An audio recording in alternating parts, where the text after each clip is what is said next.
over the past several years, there's been this whole internet thing that Helen Keller is not real. And we just kind of ignored it for a while.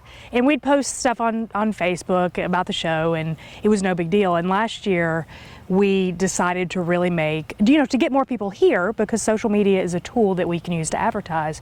We really emphasized our social media presence, and it just took off. We had one video last year that got 12 million views, and the comments, a lot of them are not nice. They're, how can a blind and deaf person accomplish anything? Annie did everything. Helen was a puppet.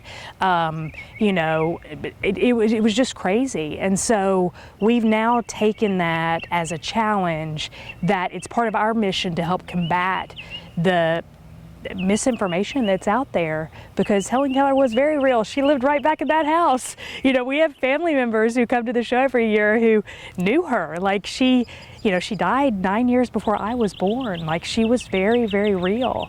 And so we've started our social media. If you look at it, we have a lot of short clips that are little moments from the play, or just, like throwing water, something that gets engagement.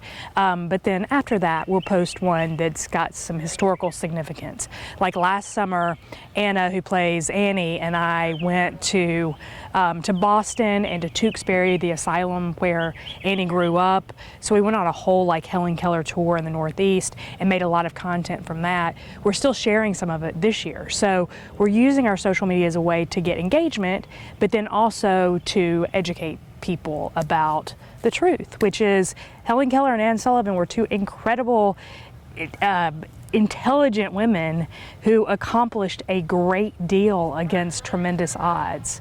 And so our social media is still growing. We, in the last 2 weeks, have gone from, I think, about 7,000 followers on Instagram to 15,000. So we're really making social media more of a presence this year, to get people to come see it, of course, because people do come from all over the world, and also to help show people that Helen Keller was very real.